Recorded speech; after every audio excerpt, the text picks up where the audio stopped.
23절입니다. 마가복음 9장 23절입니다. 예수께서 이르시되 할 수 있거든이 무슨 말이냐, 믿는 자에게 능치 못할 일이 없느니라 하시니. 아멘. 말씀 제목은 본용주의 신앙에서 말하는 성경 구절들입니다. 본용의 신앙에서 말하는 성경 구절들. 오늘 좀 성경을 좀 많이 찾을 겁니다. 그래서 이제 그런 해석을, 바른 해석을 제가 하도록 하겠습니다. 여러분, 구약의 복과 신약의 복이 개념이 좀 다릅니다. 우리가 신앙생활하면서 하나님께 복받기 원하시죠? 구약에서의 그 하나님의 복을 말할 때에는 말 그대로 그 복은 물질적이고 현실적이고 가시적인 것이었습니다. 그 이유는 뭐냐면 구약에서의 복은 뭐와 관계냐면 땅과 관계가 있어요. 여러분, 땅은 눈에 보이나 안 보이나요? 보이죠. 그래서 구약에서의 복은 철저하게 물질적이고 현실적이고 가시적인 것으로 나타납니다. 그래서 신명기에서 복을 주실 때 흔들어 넘치도록 밟아 넘치도록 주신다는 막 표현들이 있죠. 아니, 물질적이에요. 근데 그건 우리가 표면만 보고 이제 그렇게 생각하는 겁니다. 신약에서의 복은 철두철미하게 초자연적이고 영적이고 내면적인 성격을 갖습니다. 그런데 이 그 성경에서 그 신구약을 통틀어서 복 중의 복이 뭐냐? 하나님께로부터 받는 구원의 복, 하나님께로부터 구원받는 그 복, 그 자체를 복이라고 말합니다. 신명기 8장을 가보면 신명기 8장에서 이제 하나님의 복과 생명을 이제 나누신데 26장인가요? 거기에서 분명하게 주님이 하나님 그분이 복이신 것에 대해서 말을 하고 있어요. 그러니까 구약에서 신약에도 마찬가지고 복은 뭐냐? 복은 하나님 그분 자신이다. 왜? 하나님의 생명을 주시기 때문에. 그래서 그 현세적이고 물질적이고 그런 것에 대한 구약의 복들이 분명히 있긴 있지만 그게 원래 복의 의미가 아니라 그게 결국은 하나님께로부터 받는 구원, 그것이 진정한 복인 것을 말을 하고 있습니다. 그래서 구약의 복과 신약의 복은 되게 개념이 아니에요. 왜냐하면 그 구약에서도 그 하나님의 마음, 그들의 마음속에 그들 내면 속에 주시는 복에 대해서 분명하게 말하기 때문에 그렇습니다. 예레미야 31장 31절 33절을 보면 나 여호와가 말하노라, 보라 나를 이르리니 내가 이스라엘 집과 유다의 집에 새 언약을 세우리라. 나 여호와가 말하노라, 이 언약은 내가 그들의 열조의 손을 잡고 애굽 땅에서 인도하여 내던 나라의 세운 것과 같지 아니할 것은 내가 그들의 남편이 되었어도 그들이 내 언약을 파하였습니다. 나 여호와가 말하노라, 그러나 그날 후에 내가 이스라엘 집에 세울 언약을 이러하니 곧 내가 나의 법을 그들 속에 두며 그 마음에 기록하여 나는 그들의 하나님이 되고 그들은 내 하나님이 될 것이라. 에스겔서 36장 26절 27절을 보면 또 새 영이 너희 속에 두고 새 마음을 너희에게 주되 너희 육신에서 굳은 마음을 제하고 부드러운 마음을 줄 것이며 또 내 신은 내 속에 두어 너로 내 율례를 행하게 하리니 너희가 내 율례를 지켜 행할지니라. 이 말은 무슨 말이냐면 이제는 하나님께서 우리에게 새 마음, 새 언약을 주신다는 거예요. 새 언약과 새 마음을 주시는 그 새 시대가 나오는데 그 세대에 가장 중요한 게 나는 그들의 하나님이 되고 그들은 내 백성이 될 것이다 라는 거예요. 그게 가능하려면 성령이 오셔야 돼요. 성령. 그럼 왜 아주 관계가 없는 것 같은 말씀을 왜 읽느냐? 그 이유가 있어요. 찾으시죠? 히브리서 9장 9절에서 10절입니다. 히브리서 9장 9절에서 10절입니다. 히브리서 9장 9절에서 10절입니다. 이 장막은 현재까지의 비율이 이에 따라 드리는 예물과 제사는 섬기는 자를 그 양심상 온전하게 할 수 없나니 이런 것은 먹고 마시는 것과 여러 가지 씻는 것과 함께 육체의 예법을 뿐이며 개혁할 때까지 맡겨둔 것이라. 여기서 개혁할 때까지 할 때 이 말씀과 지금 좀 전에 읽었던 하나님의 율례를 언약을 어디에다 두느냐, 돌판에 기록된 데에 있다가 하는 게 아니라 주님이 나의 법을 그 속에 둔다, 그 마음에 둔다 라고 지금 말씀하십니다.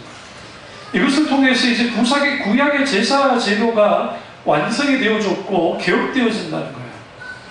이걸 한 가지 더 나아가면 고린도후서 3장 3절을 찾아보세요. 고린도후서 3장 3절입니다. 고린도후서 3장 3절 보면 너희는 우리로 말미암아 나타난 그리스도의 편지니 이는 먹으로 쓴 것이 아니요 오직 살아계신 하나님의 영으로 쓴 것이며 또 돌판에 쓴 것이 아니요 오직 육의 마음판에 쓴 것이라. 그리고 이제 더 이상 돌판이 필요 없어요. 마음판에 쓰는 거예요. 이거는 곧 뭘 의미하냐면 구약에서의 복은 하나님의 선한 선의가 물질적인 혜택으로 발현됐어요. 나타났어요. 분명하게. 그래서 하나님이 양의 수가 많아지게 있다, 욥을 향해서 복을 주셨다, 그 물질적인 것에 대한 것이 굉장히 등장을 해요. 그런데 우리는 그것만 봐버리면 우리는 무슨 착각을 하냐면 하나님의 선이라는 내용이에요. 그러니까 하나님께서 행동하시는 모든 복 주시는 행동 그 자체, 그리고 그 속에 있게 되는 물질적인 은택을 이제 하나님의 백성이, 특별히 하나님의 사람들이 누렸는데 그게 가능했던 게 뭐냐는 거예요. 그게 가능했던 것은 하나님이 그들 자체의 복이셨기 때문입니다. 그래서 아브라함을 향해서 저주하는 자는 저주를 받고 아주 아브라함에게 축복할 자는 축복을 준다고 말씀하시는 통해서 하나님이 아브라함과 함께 하시는 것, 그를 어떻게 해요? 인도하고 보호하고 통치하시는 그 자체가 하나님이 복이 된다는 거예요. 그러나 신약에서는 하나님의 선의와 물질적인 혜택이 상관관계가 전혀 없어요. 그 이유는 뭐냐면 예수 그리스도가 2000년 전에 오셔서 완전한 복을 우리에게 줬기 때문에. 그 복이 뭐냐? 구원의 복이에요. 오늘날 기복주의가 이렇게 판치는 이유 중에 하나는 뭐냐면 싸구려 분강사들이 믿음으로 구원받고 행함으로 축복받자는 그 표어를 가지고 나왔기 때문에 이게 오늘날 공공연하게 교회 내에서 이루어지고 있는 거야. 어떻게 보면 그런 것 같아요. 내가 충성하여 봉사하여 축복받자. 내가 하나님 나라 가서 축복받자. 틀린 것 같지 않아요. 인과율의 신앙 속에는 틀린 것 같지 않아요. 말 그대로 우리가 잘 알듯이 달란트 비유에서 정말 한 달란트 받은 자가 충성하지 않았기 때문에 그가 하나님 나라에서 쫓겨나잖아요. 충성하지 않았기 때문에. 근데 단순히 그게 일하지 않았기 때문이 아니에요. 그것은 뭐냐면 주인과 종사의 관계, 그리고 더 중요한 것은 그 주인이 명령하는 바를 종은 마땅히 따라야만 해요. 관계가. 근데 이 한 달란트 받은 자는 자기가 주인인 척 했어요. 그리고 굳이 그 일에 동참하지 않았단 말이죠. 그러니까 거기에 뭐가 있어요? 하나님의 책망밖에 없게 되어졌죠. 그러면 번영의 신앙과 적극적인 신앙의 방식의 신앙이 성경을 오늘 이제 읽어나가겠지만 오늘 이것도 본문부터 시작해서 해석을 제가 할 겁니다. 할 때에 얼마나 성경을 왜곡시키면서 해석했는지를 볼 필요가 있어요. 번영의 신앙과 적극적인 사고방식이라는 신앙 체계 속에 있는 사람들의 믿음이라는 것은 있는 거예요. 내가 하나님을 믿어요? 내가 하나님을 믿어요. 근데 안 믿어져요? 그러니까 그래도 성경에서는 하나님이 살아계시다고 목사님 하나님이 살아계시다 하니까 내가 믿기를 작정을 해요? 그 내가 믿겠습니다, 믿겠습니다, 믿겠습니다 기도해요. 그런데 잘 안 믿어져요? 그래도 계속 기도합니다. 나는 하나님을 믿어야만 해. 나는 하나님을 믿을 거야. 나는 믿을 거야, 믿을 거야, 믿을 거야 하니까 어느 시점 되어지니까 자기 암시 속에 빠지니까 내가 하나님을 믿어. 나는 이제 하나님 믿었어. 나는 하나님 더 잘 믿을 거야, 더 잘 믿을 거야, 더 잘 믿을 거야 해서 생기는 거를 믿음이라고 그래요. 이게 좀 어려우면 이거예요. 하나님 내가 이제 저 100억짜리 집을 내게 주실 줄 믿습니다. 하나님 믿습니다. 100억짜리 집을 주실 줄 믿습니다. 믿습니다. 100억짜리를 붙들으면 하나님 1억짜리 집을 주실 거라는 거예요. 내가 호랑이를 그리면서 머릿속에 그리면서 소망하면서 하나님께 기도하면 고양이라도 그릴 수 있다라고 생각하는 거, 그것이 신념체계 속에 있는 믿음이에요. 우리가 조심해야 될 게, 여러분이 이제 뭐 장사하거나 그러지 않으니까 근데 이런 가게를 연다. 그럼 그 목사님 부른 이유가 뭐예요? 장사 잘 되게 해달라. 착각하고 있는 거예요. 목사가 잘 되게 해줄 수가 없어요. 근데 왜 목사님 모셔다가 해요? 그래도 사업장에 목사님 모셔다가 해야 그래도 불안함이 덜해. 그리고 하나님 복 주실 거라 생각하고, 또 사업자에게는 그 드리는 게 나쁜 거 아니니까 귀하게 드리죠. 대부분이 뭘 목적으로 해요? 내 사업 잘 되게 축복해 주십시오. 축복해 주는 거는 뭐 문제가 없는데, 문제는 뭐냐면 무엇을, 누구를 위한 사업이냐는 거예요. 내가 이 사업을 한 이유가 뭐냐는 거예요. 이 가게를 하는 이유가 무엇이냐? 단순히 돈을 벌기 위함이냐? 아니면 내가 이 가게를 통해서 정말 내 인생을 그렇게 먹고 사는 문제뿐만 아니라 내가 하나님께 영광을 드리는 삶을 살아야겠다고 하는 그러한 어떤 가치관을 가지고 나아간다면 좀 다르겠죠. 그래서 우리가 이 신약과 구약은 어떻게 보면 대립하는 것처럼 대립하지 않고, 결국은 복은 하나님 그분 자신이시고, 복은 결국은 생명이라는 것을 분명하게 말합니다. 그래서 여러분 구약 읽을 때에 그 구약의 복음서가 뭐냐? 신명기잖아요. 신명기서에 너무나 잘 기록되어 있습니다. 그럼 오늘 본문으로 돌아가서 마가복음 9장 23절, 이제 이 말씀뿐만 아니라 계속 풀어나갈 겁니다. 우리는 이 말씀에 대한 배경을 잘 압니다. 귀신 들린 아이를 이제 제자들이, 예수님이 변호사에 오가고 계실 때 아버지가 제자들에게 찾아와서 아이를 고쳐달라고 이제 기도를 받습니다. 근데 제자들이 쫓아내지 못한 거예요. 그런 상태에서 예수님이 마침 돌아오셨어요. 예수님이 돌아오시니까 이제 그 사람들이 특별히 이거예요. 그 17절, 무리 중에 하나가 대답하되 선생님, 말 못하게 귀신 들린 내 아들을 선생님께 데려왔나이다. 귀신이 언제든지 그를 잡으면 거꾸러져 거품을 흘리며 이를 갈며 그리고 파리하여지는지라.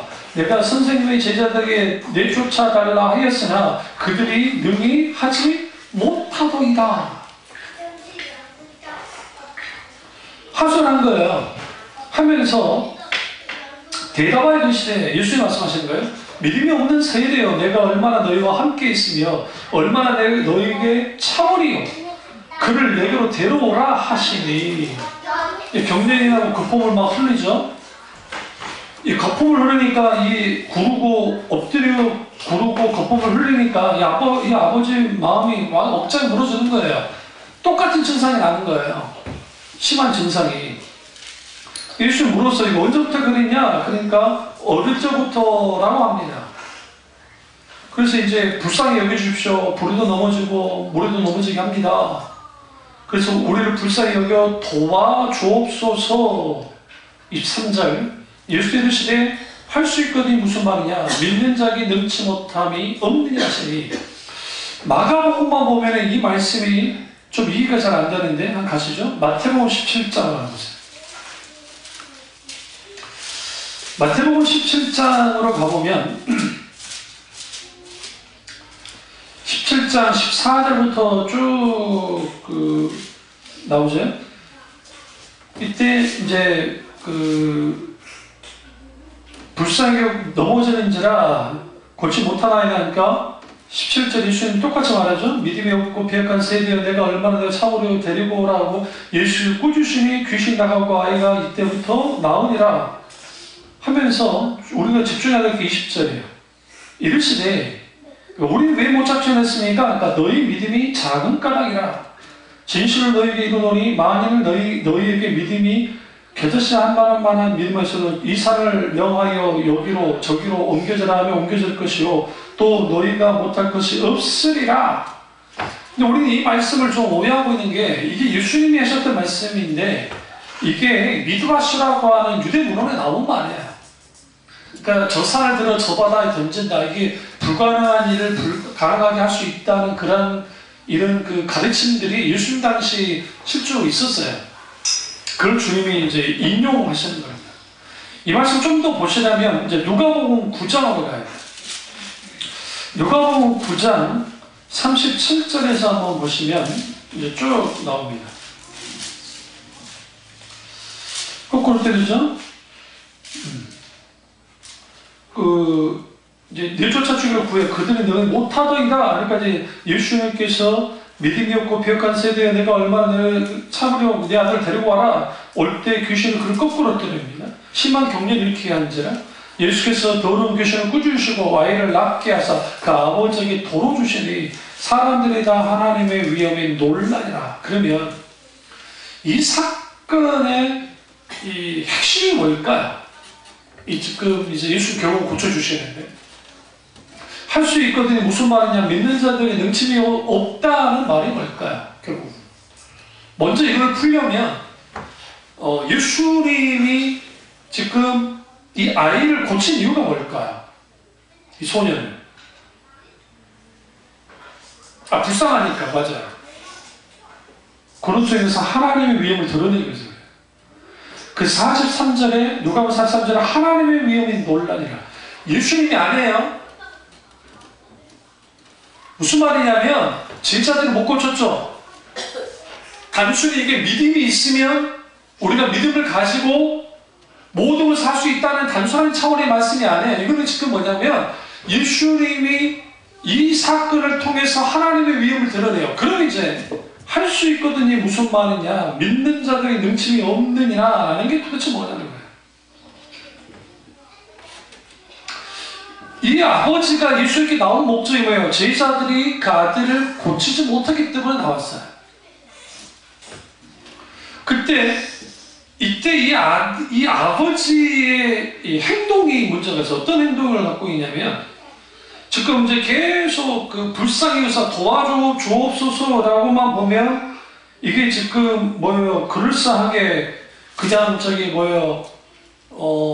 별 문제 없는 것처럼 보이는데 예수님께서 할 수 있거든 무슨 말이냐? 믿는 자에 능치 못함이 없느니라 하시니 이 말은 여기에 지금 뭐가 빠져 있어요 지금요. 성경을 읽으실 때 우리를 불쌍히 여기사 도와주옵소서. 그때 위에 무엇을 하실 수 있거든. 그러니까 지금 이 말은 뭐냐면 예수님이랑 당신은 뭔가 할 수 있으면 한번 해봐라는 거예요. 예수를 믿어서가 아니에요. 당신은 무엇을 할 수 있으면 한번 해보십시오. 우리 불쌍히 도와주십시오. 예수님을 어느 정도의 수준으로 보냐면 사도들, 제자들보다 조금 위에 있는 수준의 분으로 본 거예요. 그러니까 예수님이 이 부분에 대해서 문제를 삼은 거예요. 할 수 있다는 게 무슨 말이냐? 할 수 있거든 무슨 말이냐? 믿는 자에게는 능치 못할 일이 없느니라 라고 말합니다. 그러면 이 구조를 가지고 적극적인 사고방식의 사람들은 믿는 자는 능치 못할 일이 없기 때문에 뭐든지 할 수 있다는 논리를 가지고 나오는 구절 중에 하나가 이거예요. 이게. 근데 여기서 중요한 게 같이 물었죠? 왜 우리는 못 쫓아냈습니까? 믿음 때문이다. 니네가 믿음이 없었기 때문이다. 그렇기 때문에 못 쫓아낸 거다 라고 주님이 말했어요. 이거예요. 우리가 무엇이든지 내가 될 줄을 믿고 큰 그림을 그려서 기도하면 다 이루어진다는 식으로 이 말씀을 해석한다고요. 그게 아니에요. 그게 아니고 이 아버지에 집중해야 돼요. 내가 믿나이다. 나의 믿음 없음을 도와주셨어요. 할 수 있거든요. 무슨 말이냐? 믿는 자에게는 능치 못함이 없느니라는 말은 뭐냐면 그 아버지에게 지금 너에게 믿음조차도 없잖아. 믿음이 없는데 내가 어떻게 도와주겠니? 그러니까 그 아버지가 알아들은 거예요. 첫때까지 내가 믿나이다. 나의 믿음 없는 것을 도와주십시오.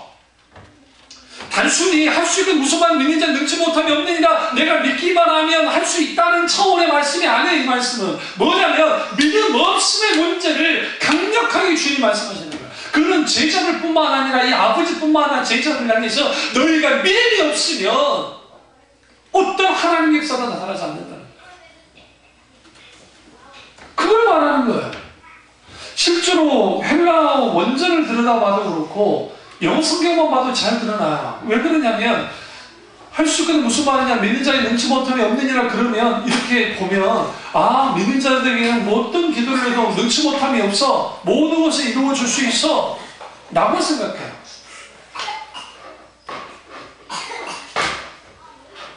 실제로 그렇지 않다는 거예요. 여기서 말하는 믿음은 뭐냐면 인격체, 그러니까 예수님 그분 자체를 믿는 것이고 그분의 말씀을 믿는 거예요. 이때 재미있는 표현이 나오죠. 29절 28절 29절 집에 들어가심에 제자들이 조용히 묻자와 우리는 어찌하여 능히 그 귀신을 쫓아내지 못하였나이까 이르시되 기도 외에 다른 곳으로는 이런 종류가 나갈 수 없느니라 하십니다. 마가복음에서는 너희의 기도가 문제가 있었다라고 말하고 있는 것이고 마태복음에서 너희 믿음 없음으로 인해서 이런 일이 벌어지지 않았다. 그게 두 기사가 다른 것이냐? 아니 같아요. 기도를 해도 믿음의 기도가 안 되면 아무 의미 없어요. 그러니까 할 수 있는 무슨 말이냐? 능치 못한 그러니까 내게 할 수 있는 무슨 말이냐? 믿는 자에게 능치 못함이 없다는 거? 못할 일이 없다. 능히 하지 못할 일이 없다. 믿는 자에게는 그러니까 모든 일을 다 할 수 있다.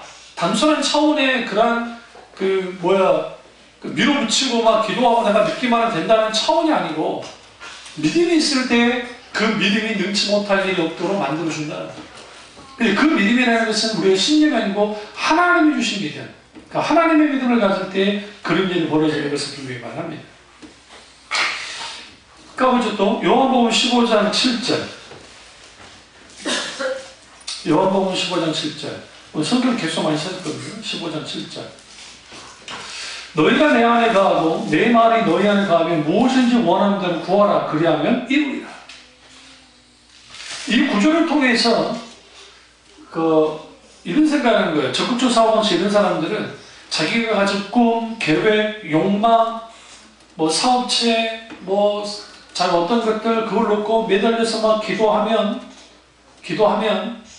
하나님이 다 이루어준다는 거예요. 그러니까 우리는 기도해야 된다는 거죠. 근데 여기에서 두 가지를 놓쳐요. 두 가지를.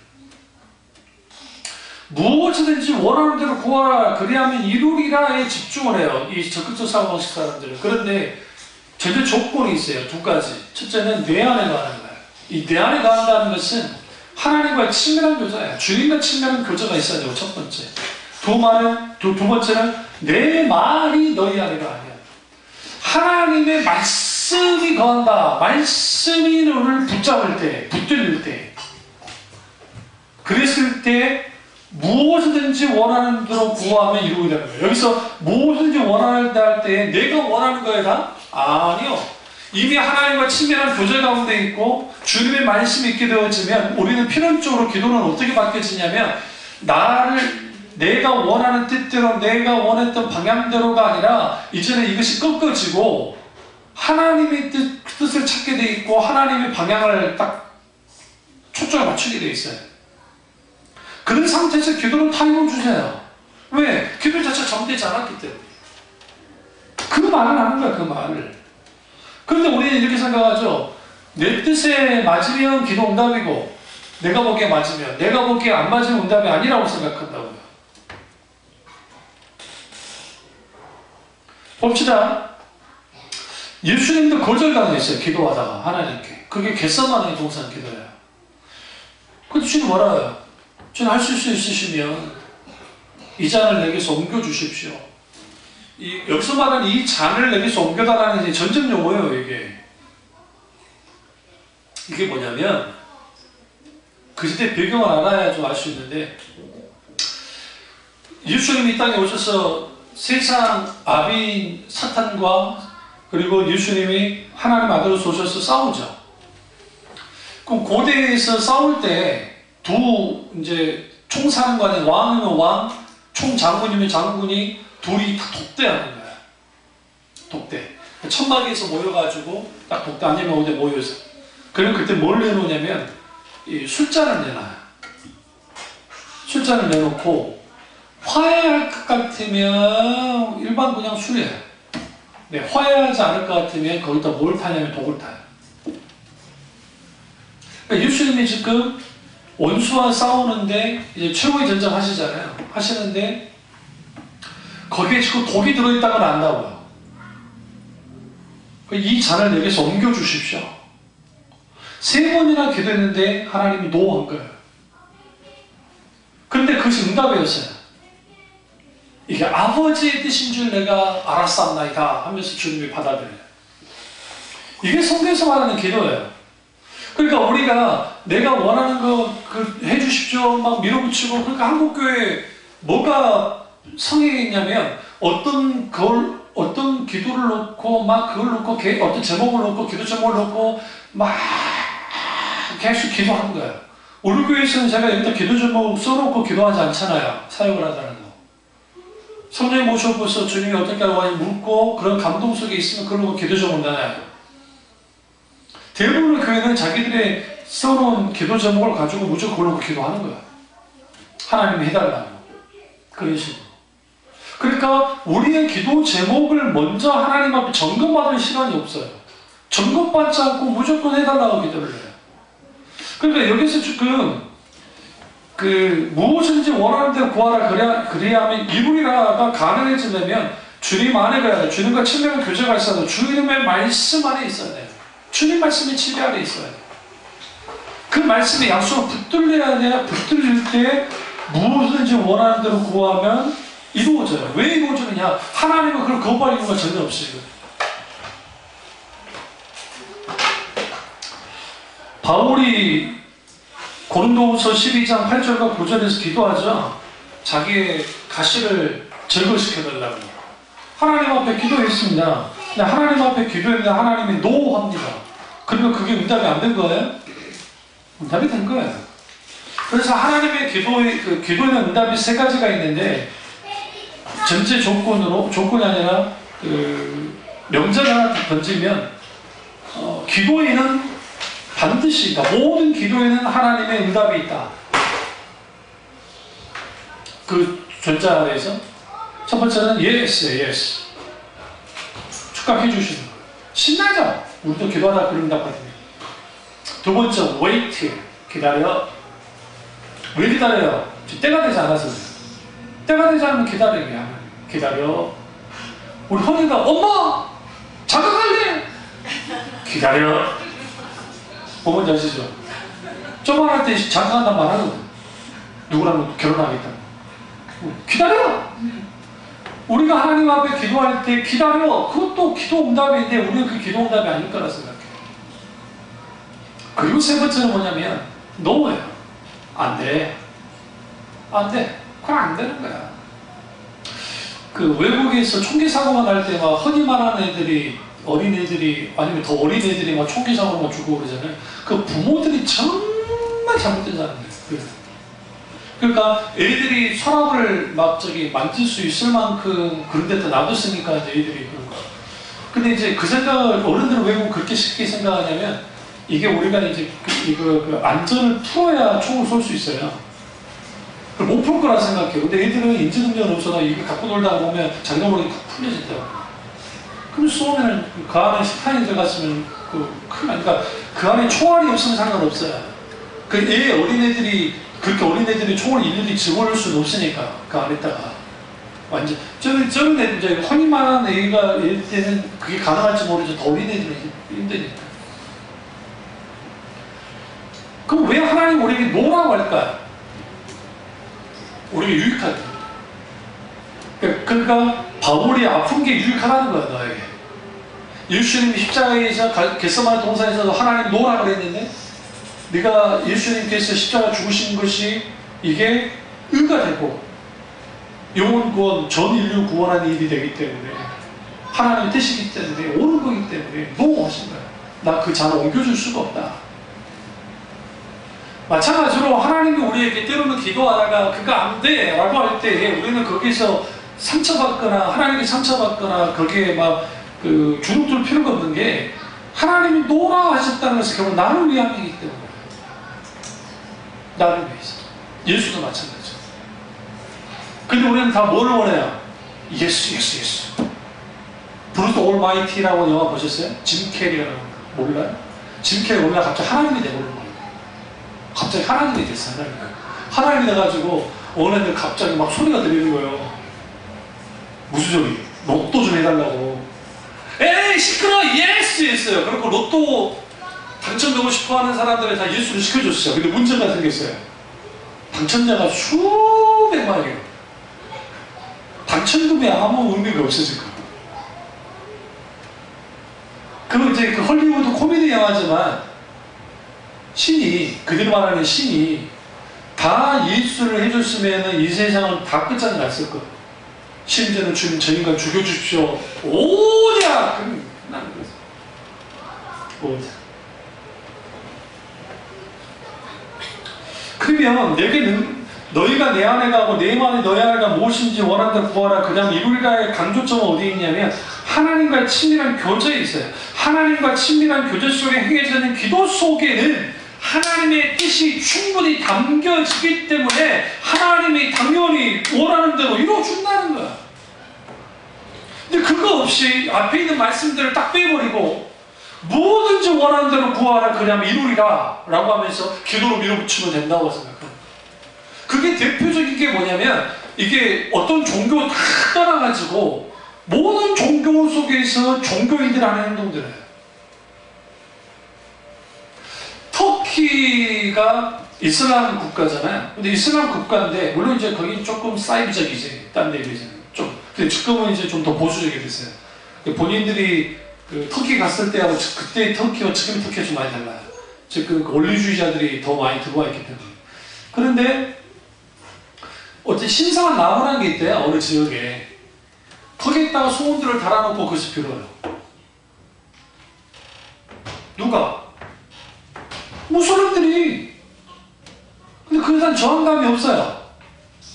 이게 기복주의가 얼마나 무서운지를 알 수 있어요. 그러니까 기복주의는 뭐 불교, 기독교, 도교, 뭐 힌두교 상관없어요. 신도이즘 뭐 상관없어요.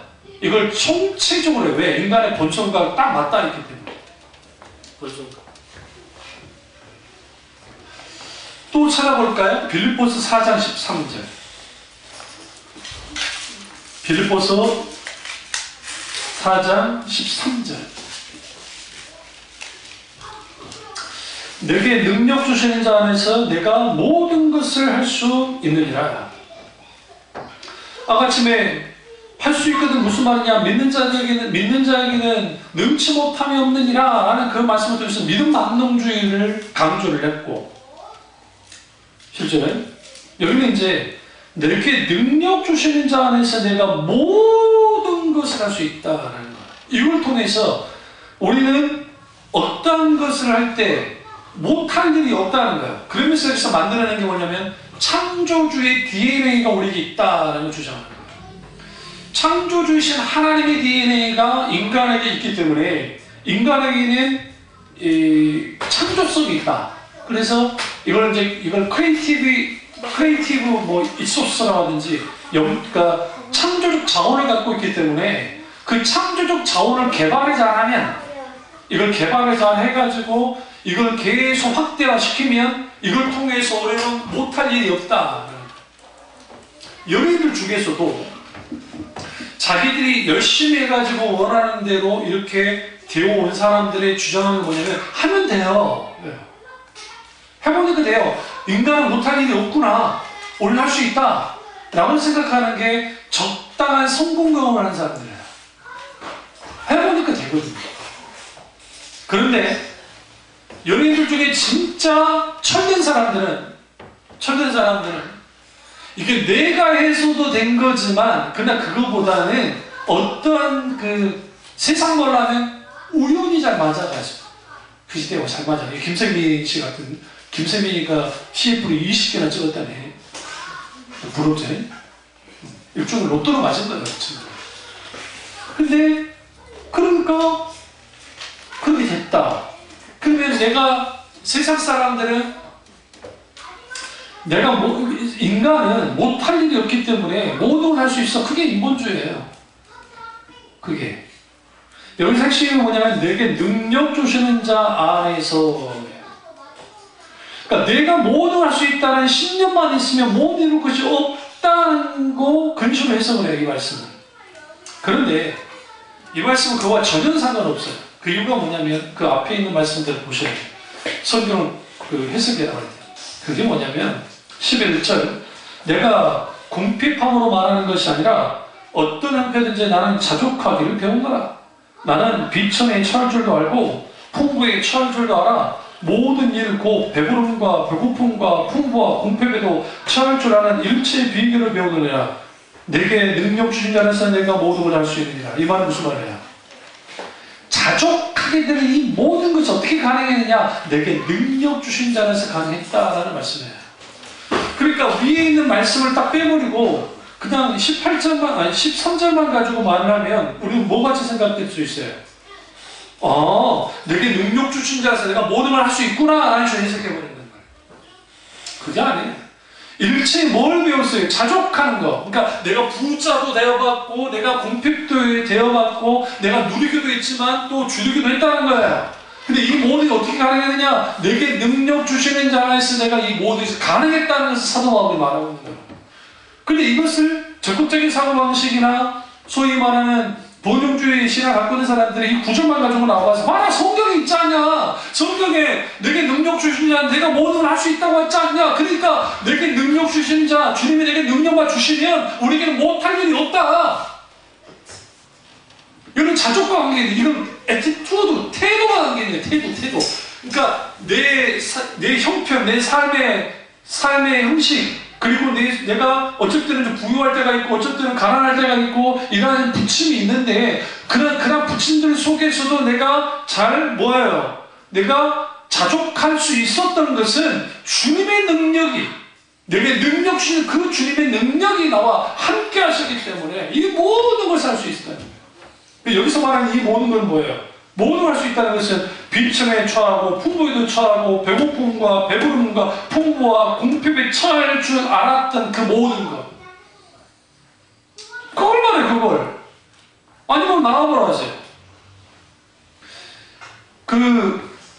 큐티하는 분들이 조심해야 될 게 뭐냐면, CCC도 큐티를 많이 하고 저도 원래 CCC에서 성격 공부를 하지 않았던 가장 근본적 이유가 뭐냐면 일단 교육이 약하기 때문에 싫었고, 그 외에도 이제 그 구원론에 있어서 가장 큰 문제가 사영리가 아주 좋은 그 복음 전도이긴 하지만 결정적인 그 문제가 있는 게 뭐냐면 그 사람을 기도를 시켜서 그 구원도 하는 그런 것까지 가버려요. 그 문제가 있어요. 굉장히 큰 문제가 있어요. 그럼에도 불구하고 전도 그 내용 중에는 그래도 CCC만큼 더 좋은 게 없습니다. 사회적인 만큼. 그런데 거기에 이제 CCC가 다 그런다는 게 아니라 소위 큐티를 한다고 하는 사람들이 성경을 읽다가 어느 구절의 어떤 단어의 은혜를 받아가지고 그거를 전체화시켜버리는 거예요. 그걸 적용한다고 이렇게 적용을 시켜버려요. 이거 아주 무서운 겁니다. 그러니까 이런 친구들이 자기식으로 막 은혜를 받아버리잖아요. 본문이 그렇게 말하지 않고 있는데 그렇게 되어버리면 무슨 일이 벌어지냐면, 이제 목사님이 어떤 설교를 할 때에도 자기들이 깨달은 게 더 중요시하기 때문에 있어요. 우리 목사님은 어떤 설교할 때 그냥 똑같은 말만 똑같이 반복해. 이런 깨달음도 못 얻었나 봐. 어떻게 그런 깨달음을 못 얻었지? 그게 못 얻는 게 아니라 그런 게 아니니까. 본문이 그렇게 말하지 않고 있으니까요. 본문이. 여러분이 성경을 읽다가 읽는 구절이 이해가 안 되면요, 딱 방법은 두 가지예요. 하나는 위안을 전체를 다 보는 거예요. 또 하나는 여러분이 영어가 안 되면 다른 번역본의 성경을 보는 거예요. 세번역이라든지 그런 번역본을 보시면, 아니면 이제 여기도 있지만 저기 그 쉬운 성경이 있으면 쉬운 성경이 이 내용 완전히 달라요. 근데 이제 해석이 좀 요즘 말로 많이 해놨는데 그런 거라든지, 저 같은 경우에도 읽다가 시간이 없거나 뭐 그럴 것 같으면 이제 NIV 성경 그런 게 나에게 없으면 그때는 뭐냐면 다른 본역을 한번 봐봐요. 같이 보다 보면 구별이 돼요. 아, 이게 이런 내용이었구나. 그런 게 분명하게 있고, 그 저기 신천지들이 막 인용하는 말씀이 있어요. 속이는 자, 그러니까 속여도 뭐 주를 위하여 속이는 것이 문제가 없다는 식으로 막 해석하는 게 되게 까먹었네요. 지금 다음에 제가 해드릴 텐데, 그게 그 본문의 말씀이 그렇게 말하지 않아요. 그러니까 그게 영어 성경에는 분명히 드러나는데 한글 성경도 잘 읽으면 그렇게 드러나지 않아요. 제가 큰 실수를 했던 말씀이죠. 수종합론이라고 한번 가보시죠. 호세아서라고, 호세아서. 이제 이거는 이제 제가 자아 비판하는 식으로 잘못된 성경 해석을 했기 때문에 먼저 제가 하고 가겠습니다. 그게 뭐냐면요, 호세아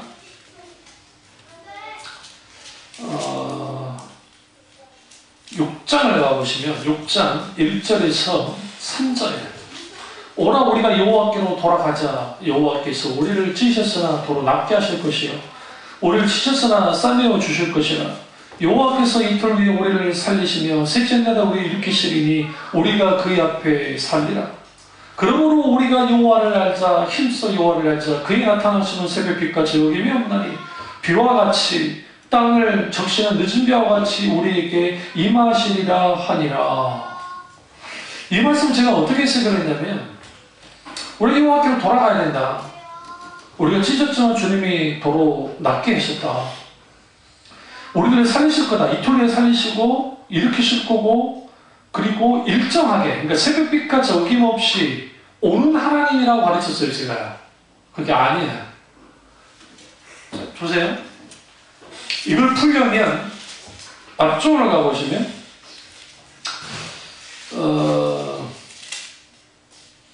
이 말씀은 지금 에브라임이, 그러니까 지금 호세아가 이 말을 하는 게 아니고 에브라임이 이 말을 하는 거예요. 에브라임 족속들이. 그러니까 뒤에 보면 에브라임 족속 명절 뒤따라오면 쭉 가죠. 에브라임 병을 낳으며 계속 나가면 13절에 그러다가 쭉 하다가 6장에서 딱 넘어오는데, 그게 뭐냐면 오라 우리가 여호와께 돌아가자 할 때 이 오라 우리가는 에브라임 족속들이, 에브라임 족속은 하나님을 떠난 백성들이에요. 근데 떠난 백성들이 이렇게 말하는 거예요. 하나님께서 우리를 씻어서 돌아 낫게 하실 거야. 우리를 씻어서 싸매 주실 거야. 우리를 살릴 거야. 이튿날 살리고 또 셋째 날 일으킬 거야. 그리고 여호와를 알자. 여기서 힘써 여호와를 알자 할 때에 여기서 안다는 것은 우리가 생각한 그런 아는 게 아니고 지식적으로 안다는 거예요. 근데 그의 나타나시면 일정하게 나타날 것이다. 그러니까 우리는 늘 여호와를 알고 있다 라고 말하는 거예요. 그러니까 4절에 에브라임아 내가 너에게 어떻게 하랴. 유다야 내가 너에게 어떻게 하랴. 너희 이내가 지금 구름이나 쉬 없어지는 이슬 같도다 하면서 지금 앞에 있는 에브라임 족속들이 말하고 있는 지금 오라 우리가 여호와로 돌아가자 이것이 아주 헛된다라는 거예요. 그들이 말하는 것들이. 근데 저는 이 본문을 그냥 6장만 보고 6장 1절에서만 보면서 해석을 할 때 어떻게 해석했냐면, 아, 이게 좋은 의도로 하나님이 그렇게 나타나신 분이다 라고 생각하고 나왔단 말이에요. 그러니까 이게 성경을 볼 때, 저도 마찬가지로 목사이지만 성경을 볼 때에 잘못 봐버리면 이게 부정적인 의미로서 책망의 말씀으로서 지금 6장 1절과 3절에 나타나야 되는데 이게 긍정적인 절이 되어버리는 거예요.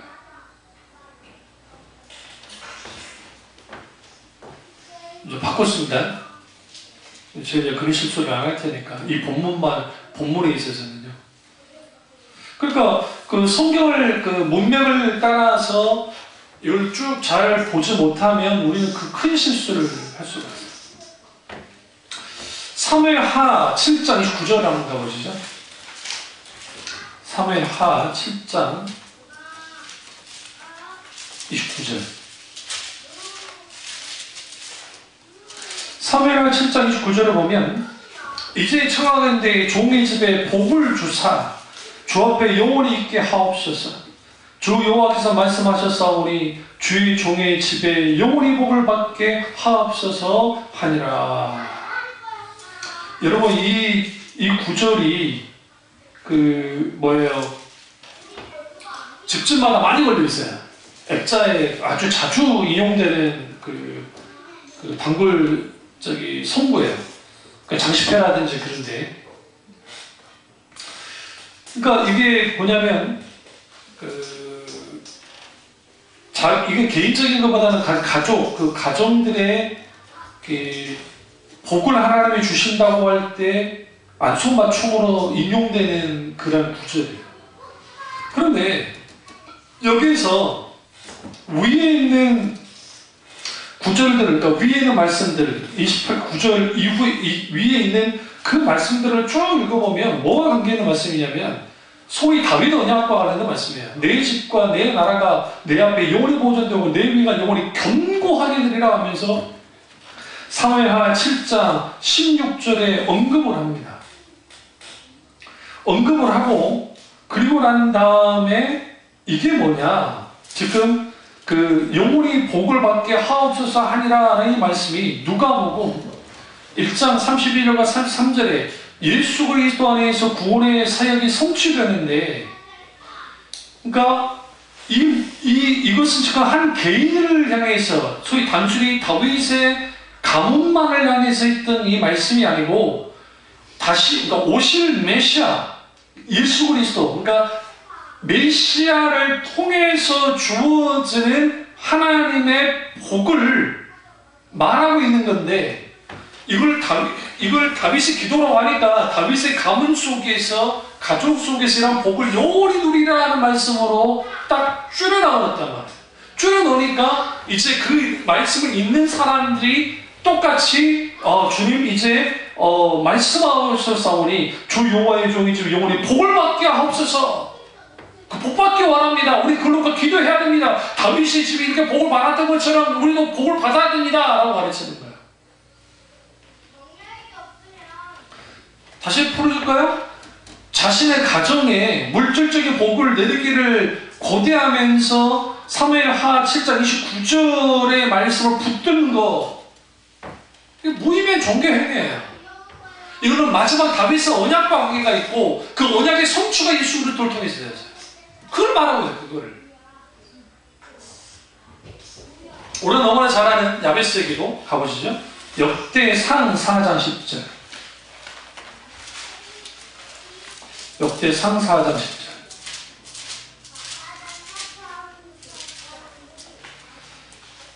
사장 10절을 보면 야베스가 이스라엘 하나님께 아뢰어 이르되 주께서 내게 복을 주시려거든 나의 지역을 넓히시고 주의 손으로 나를 도우사 나로 환난을 벗어나 내게 근심이 없게 하옵소서 하였더니 하나님이 그가 구하는 것을 허락하셨더라.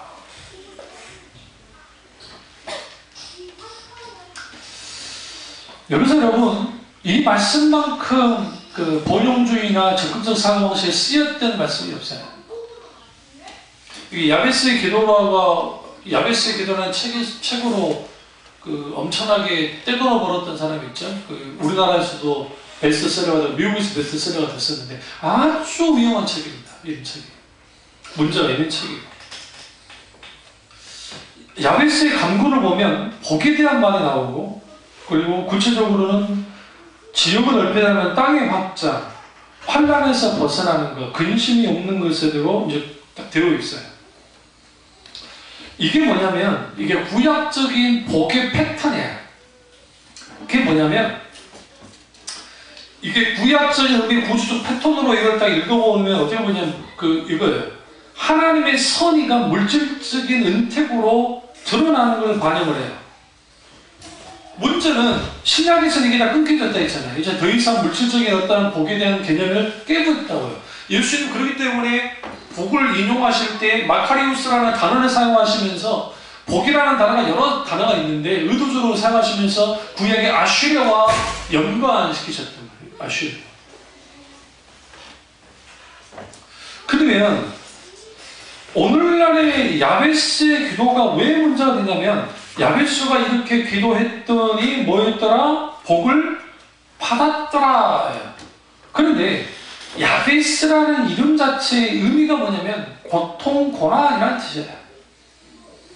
이 말은 무슨 말이냐면 많은 신학자들이 야베스가 적어도 고난을 통과해 나온 사람이에요. 그러니까 고난을 통과해 나왔고 그래서 여기 보면 9절에 이는 내가 수고로 나았다 함이더라. 고난을 통과한 야베스, 시험을 통과한 야베스가 비로소 하나님 앞에 기도하는 거예요. 주께서 내게 복을 주시려거든 나의 지역을 넓혀주시고. 왜 지역을 넓혀달라냐면 고대 사회에서 땅을 갖는다는 게 하나님께 축복받은 것이기 때문에 있어요. 그리고 손으로 나를 도우사 나로 환난을 벗어나 내게 근심 없게 하옵소서 하였더니 하나님은 그가 구하는 것을 허락하셨더라. 그게 특별히 허락하신 거예요. 그가 고난 가운데 있었기 때문에. 단순히 이런 식으로 기도하면, 이런 식으로 하나님 앞에 나아가면 하나님이 복 주신다는 그런 논리로서의 이 말씀일 수가 없어요. 절대로.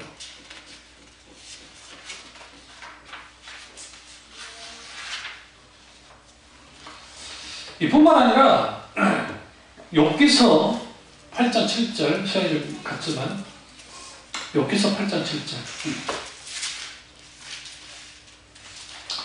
욥기서 8장 7절 너무 잘하는 말씀이에요.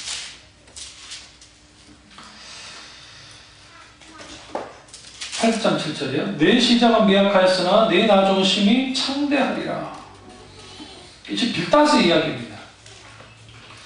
이 빌닷가 여러분 우리가 여기서 중요한 게 그 욥의 세 친구들의 말이 무조건 틀린 건 아니에요. 그러니까 보편 교리상은 맞아요. 보편 교리상은 맞는데 욥에게는 틀려요. 그러니까 그게 적용할 수가 없어요. 욥은 그 스스로가 말했듯이 알 수 없는 고난을 당했어요. 그 스스로도 알 수 없는 고난을. 그것은 하나님의 주권 가운데서 하나님이 욥을 다시 더 세우기 위한 하나님의 전략이었고 사탄이 옆에서 뽀득였다고 하나님 넘어간 게 아니에요. 하나님은 하나님 되시고 하나님은 하나님 되시고 그 다음에 욥을 위한 하나님의 뭐를요? 또 다른 차원의 은혜를 주신 게 이제 욥기서인데 욥기서의 핵심은 고난당하는 욥이 아니라 욥기서의 핵심은 하나님만이 오르시다라고 하는 신정론의 문제를 다루고 있어요. 그러니까 하나님만이 오르시다. 인간의 생각은 옳지 않은 것 같은데 하나님과 사탄이 국장이 돼가지고 욥을 고통당하게 하는 것처럼 보여지. 겉보기. 그래서 거기에는 하나님이 욥을 향한 무한한 신뢰, 욥을 향한 끝없는 사랑, 그리고 욥이 하나님을 얼마만큼 사랑하고 의지하고 있는 것에 대한 것을 분명히 아시기 때문에 하나님은 오르시다는 거예요. 근데 사탄이 뭐라니까 하나님 뭐 몰라서 그래요. 하나님이 복 줘서 저희가 저러지. 힘들어 보세요. 하나님 버릴걸요? 버리지 않았잖아요. 그러면 내 시작은 미약하였으나 내 나중은 심히 창대하리라. 이거 개혁지 사업장에 아주 널리 걸려져 있죠. 그럼 뭐가 문제가 있어요? 이 빌닷의 처방이에요. 이 빌닷의 처방이 뭐냐면 구약의 소위 그 복의 공식, 그 공식 가지고 여기다가 딱 적용을 시키는 거예요. 어떻게 적용을 시키냐면 욥이 네가 지금 네가 죄를 졌기 때문에 하나님이 이렇게 친 거야. 그러니까 네가 회개하고 돌이키고 네가 잘못했다고 인정하면 그 인정을 하면 너 지금 이제 꼴이 지금 아주 미약하지. 너 미약한데 그 미약함 속에서 네가 죄인이라는 거, 네가 잘못했다는 거, 네가 죄 때문에 이렇게 됐다는 것을 인정만 하면 내 시작은 지금 미약하지만 네 나중은 창대할 거니까 그 창대함을 바라보더라도 제발 너 회개 좀 해라 하는 거야. 그만해 그만. 이게 지금 사업장이 쓸만한 말씀이 아니에요. 이게 지금. 근데 왜 사용되느냐? 구절만 떼우니까. 우리 2단도 아닌데 구절만 떼워. 응? 2단도 아닌데.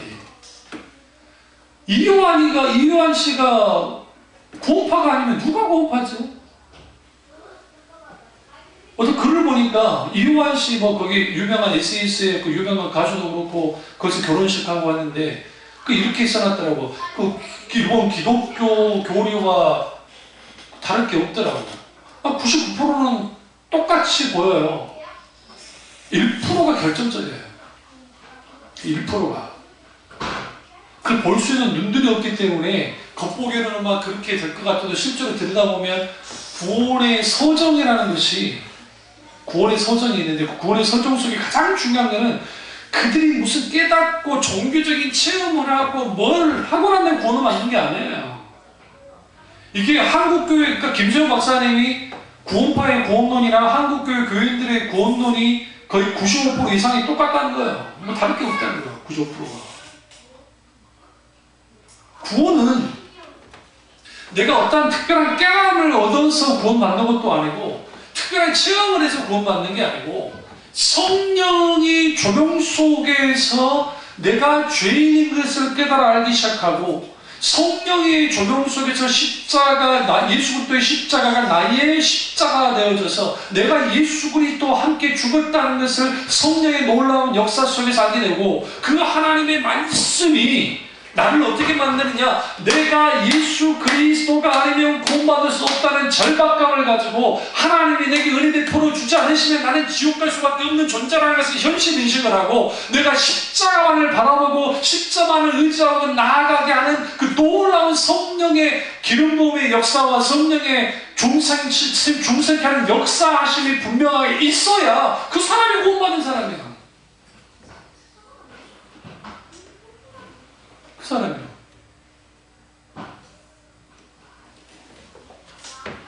무슨 자기들만의 무슨 깨닫는 진리가 있어가지고 그 진리로 하면 된다나? 아니야. 그런 거 없어요. 자기는 그게 사도 요한이 있을 때 1세기 당시 그노시즘이라고 하는 영주주의 이단의 특징 똑같아요. 구원파가 주장하는 게 영주주의자들이 말했던 것과 똑같아요. 그래서 이단이죠. 좀 더 배워. 거의 빠져있는. 바꿔줄 거예요. 마지막 한 번이지. 이 말씀 꼭 보셔야 됩니다. 요한 3서 2절. 우리 너무 잘 아는 말씀이에요.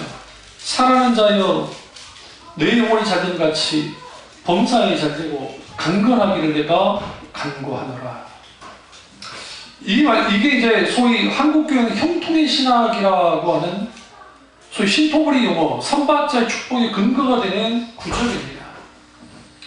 여기서 영혼이 잘 되는 거, 영적인 성수, 범사가 잘 되는 거, 경제적 사업적인 번영, 강건하는 거, 신체적인 건강이 함께 간다는 거예요. 뭐 하면? 그 하나님을 잘 믿으면, 예수를 잘 믿으면. 그런데 그 헬라 원전을 들여다보면 요한 3서 1장 2절이 우리 한글 성경에는 영혼이 잘된 같이 범사가 잘되고 강건하기를 내가 간구하라 이 세 가지 구분으로 나눠진 것 같지만 실제로 그렇지 않고 두 부분으로 나눠져 있어요. 한 부분은 영혼이 잘됨, 다른 한 부분은 범사에 잘되고 강건한 애야. 따로 떨어져 있지 않아요. 헬라 원전에서. 그러니까 3박자의 축복이 되면 안 돼. 그냥 2박자의 축복이 돼야 돼. 굳이 정말 원 성경으로 보면.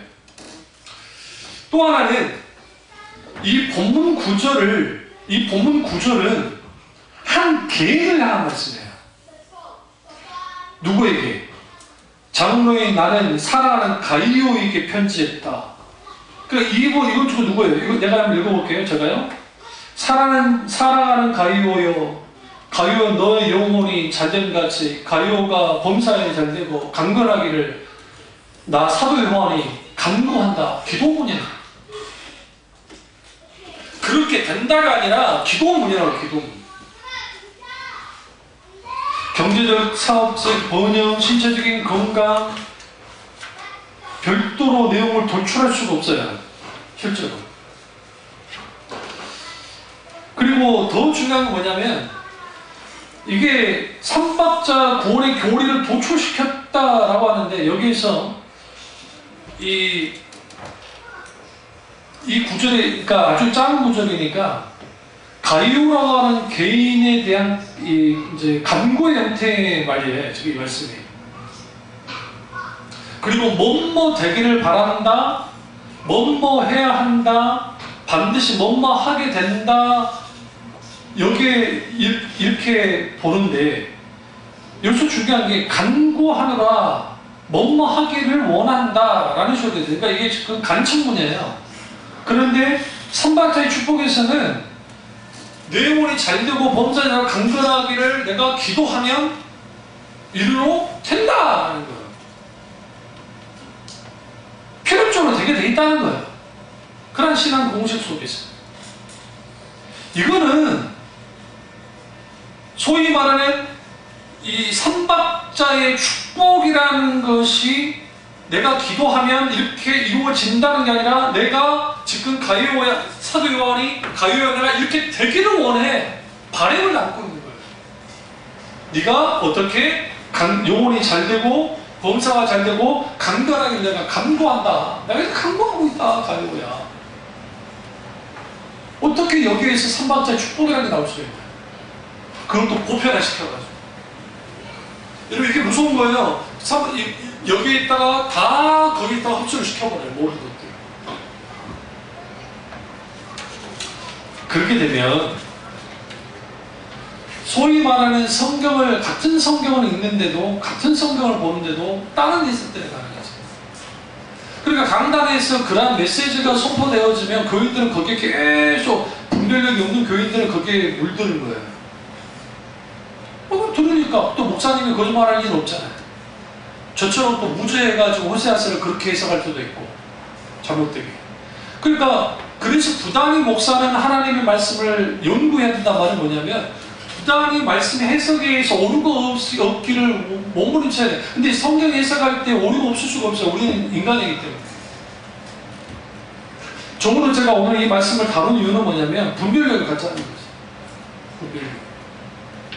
우리가 성경 말씀을 알지 못하면 분별할 수가 없어요. 그래서 오늘 말씀을 사랑해야 되고 말씀에 서야 됩니다. 이 사실을 알고 우리 중에 있는 잘못된 작동사니 같은 어떤 성경의, 그러니까 이 성경을 이용하는 어떤 그런 신앙의 양태들로부터 분별해서 바른 신앙의 서기를 주님으로 축원합니다. 기도하겠습니다. 기도하실 때